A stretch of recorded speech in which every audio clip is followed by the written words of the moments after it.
Camaraderie presents View from the Edge, the show that brings you today's innovators and tomorrow's ideas. Welcome to View from the Edge with Chris Bishop.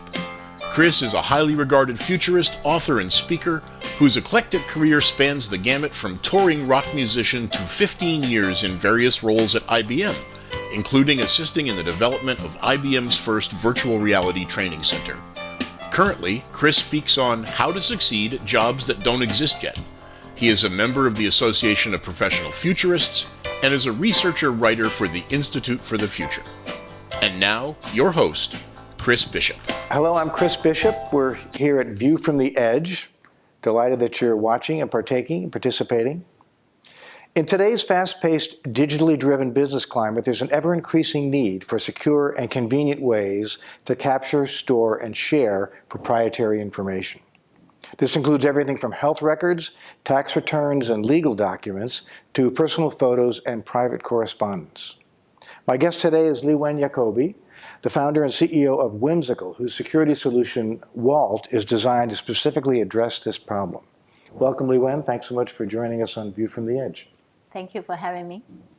So I want to start with the beginning. So where did you grow up, and what kind of kid were you when you were growing up? I grew up in China. I'm actually considered a black sheep in my family. I'm very wild. But, I guess, because of that personality, that's why I ended up in the U.S.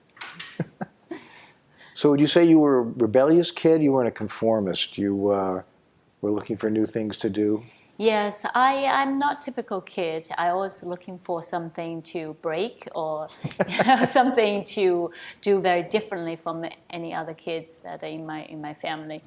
Oftentimes I will, go to the mountains and caves and explore water, and coming back was all muddy, all the time. My mom said, "Oh, what happened to your new pants?"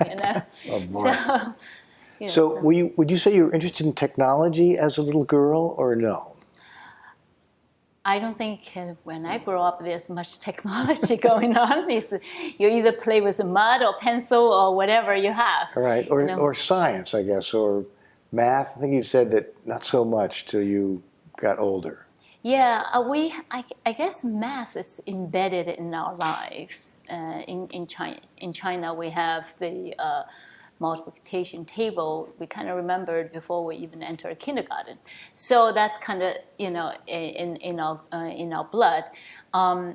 I do think that's part of life. You growing up, and that's what you learn in the school and also in the daily life. And I only recognize that until I come to this country, that things are quite different. So tell me how you ended up in the U.S. How did you come here, and where did you went to school, right? You went to university. So right. Tell me so about that. It's interesting. I came here with mine in a math major, because happened to be that seems like the easiest major for me. Language was difficult for me. So, but very interestingly, I quickly discovered that math, in this country, is very different. It's I would say a couple of grades lower, because the kids in China learn calculus in high school already, wow. And here you learn in college. So in any case, with that, I feel that's the language I speak. I tend to stick to that. But only until my advisor said, "Oh, you like math, you must like computer." That's how I end up in computers. So then you saw a computer, or someone pointed you to a computer, and it was love at first sight? Well, it's very funny. They said that, "Oh, how about a computer?" I said, well, "What's a computer look like?" I have no clue what's a computer. I've never seen one. And then, the teacher actually showed me what's a computer like. At that time was 5 1/4 floppies, and computers are very large. And so I said, what's this? How do you do that in this? Oh, you insert this, and then, the thing screen pops up and things happening. And I said, oh, okay. And so teacher said, why don't you learn yourself and see if you like it. If you like it, maybe you can take more courses. And that's how I started my computer. So you did, wow. Yeah. So let's talk a little bit about your professional career, right? So you went to work at Morgan Stanley.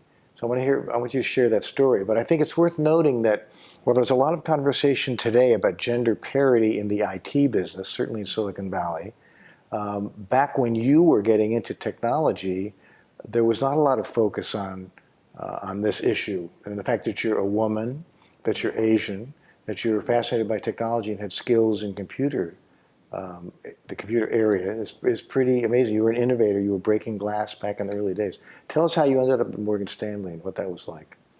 It's very interesting. I ended up in Morgan Stanley. It's really accidentally because I was still getting my master's degrees. Friend of mine from Japan said, "Oh, there's a career fair in Copley Square. Why don't you go? Let's go check it out." I'm not looking for a job. She said, "All right, let's go, let's check it out." And so I said, "Fine, it's a Sunday, and the job fair actually was 2 days." And I said, "Okay, I'll come into the end of it and just to show and to make my friends happy." So I just went, and the next thing you know is that they have all the Wall Street companies. There's also technology companies. At the time, I didn't know too much about all those companies because I wasn't looking for a job. And I look at Morgan Stanley. I look at JP. At that time was JP Morgan, and there were some Citibank, and there was also Dun Bradstreet, and there IBM there. They're all together. And so, I look at the computer technology firm, they all have a long line. And in Morgan Stanley, there's a couple of, other Wall Street have a shorter line. So I just figure, to find out go where the line is shorter. Exactly. Get it done. Exactly. So I went and, just check it out. And someone actually from Morgan Stanley, I was like, "Oh, are you looking for a job?" I'm like, I am actually curious. Are you Morgan Stanley, is it JP Morgan, is it the same thing, I have no clue. And they were laughing and they said, we used to be together, but we're now a different firm. But anyway, they said, "So what you're learning?" I said, "Computer science." "Oh, we're looking for computer science major, So do you speak Japanese?" And at the time, I was just happened to learning Japanese as a second language, a third language. And they said, "Well, we're looking for people to Japan. Will you, talk to us and let's figure it out?" And so next thing you know, the whole 3 hours with them. 3 hours, wow. And then I have no chance to go anywhere else. By the time I get out, all lines are gone, all the booths are closed. Oh, no. Yeah. So they hired you and you went to work there. And Yes. Tell us about what you did in Japan. You were there for several years? Yes, I was there for 3.5 years. And at the time, Morgan Stanley was in the process of expanding Far East. And so as a youngster, we live in the suitcase a lot, and we travel to all different parts of Asia. And because technology comes first, and we paved the road for banking to do the business. And so that's how I started my career. Tell me a little bit about the Google IPO. That was a fascinating time, right? They were looking to do it as a Dutch auction because they thought that would be the most appropriate solution, and you were involved in that? Well, it's very interesting. That's after I returned from Tokyo to headquarters in New York, and early 2000s, and Google was looking for IPO. Morgan happened to be the banker for them. And at the time, Google doesn't want to have the traditional IPO, and they want a Dutch IPO, but there isn't an infrastructure to really support that type of concept of Dutch IPO.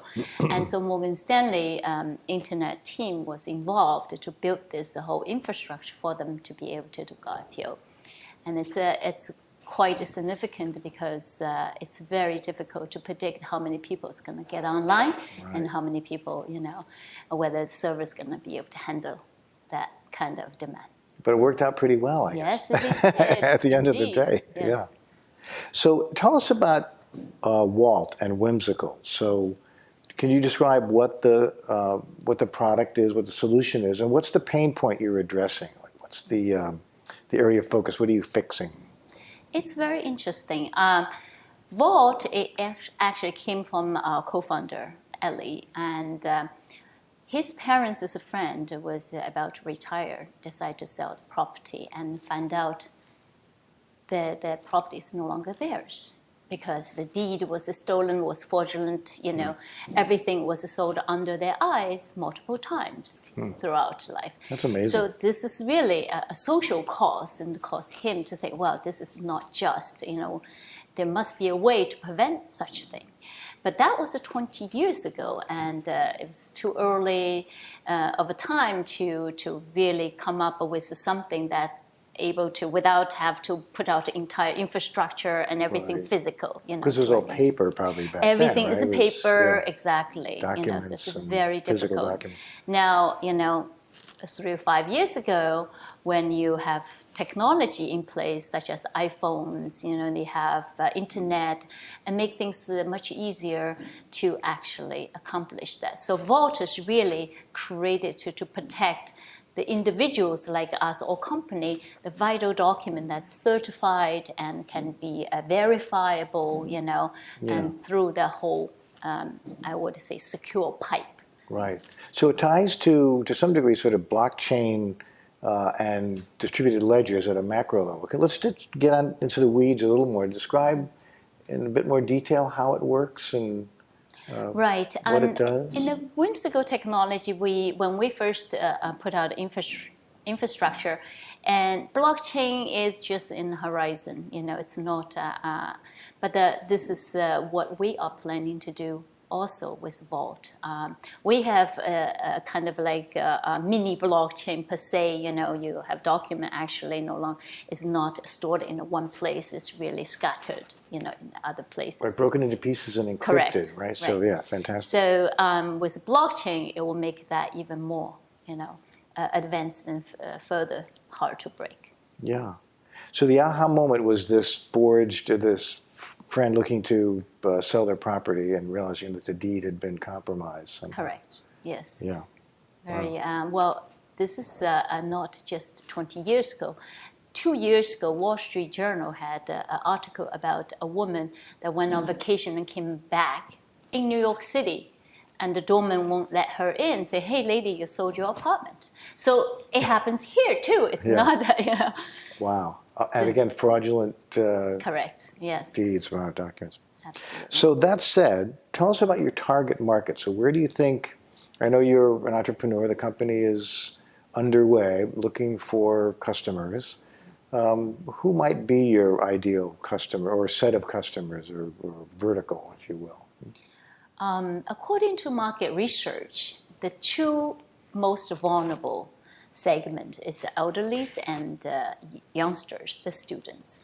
So we decide the student market might be better for us because this generation, they grow up with the phone attached to their hip. So that's the perfect market for us. So we are entering that market first before it. Right, and we talked a little bit about healthcare too, again, just as a vertical per se. I mean, there's a lot of data focused on electronic health records and putting up portals where information gets shared or not, dealing with policy issues around like HIPAA and the like. Does that seem like a viable target at some point, or is it going to be Yes, definitely. I think that market is very well suited for WAULT. However, that market is in flux. It's kind of messy right now, and we wanted to wait until the dust settles a little bit before we enter in that market. Yeah, great. So I'm a big believer in mentors and networks, right? I wanted to ask you if you had ideas or advice or perspective on mentors. And is there a mentor, is there someone who had given you valuable advice or mentors along the way that helped you, with your career or certainly conjured the idea of WAULT? Absolutely. I had many mentors, many from Morgan Stanley all throughout my life, friend circles. However, I do personally believe, and also we have Chinese saying that everyone around you are mentors, including the 3-year-old. So that's how I guide my life. I think I can learn everything and from everybody. That's great advice. So in closing, I want to ask you if you had some advice to give to young entrepreneurs who may be watching View from the Edge, ideas about lessons you've learned or how you deal with challenges or barriers and overcome them?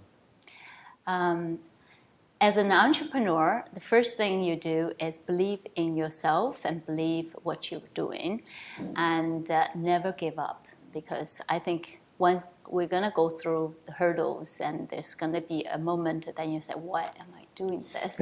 Really? You know? Help. But exactly, and I always think when it's the darkest moment, and there's a light, so don't give up. Great. Well, thank you very much, Liwen. It's been wonderful talking with you. Hope to see you again, and best of luck with the company. Keep us posted. Thank you so much for having me, and we'll hopefully see you very soon. Yes, great. Thank you. Thank you. View from the Edge with Chris Bishop is shot at Camaraderie Strategy and Creative Resource Center in Stamford, Connecticut. A special thank you goes out to Liwen Yaacoby, co-founder and CEO of WAULT by Wymsical, for joining us today to share her story.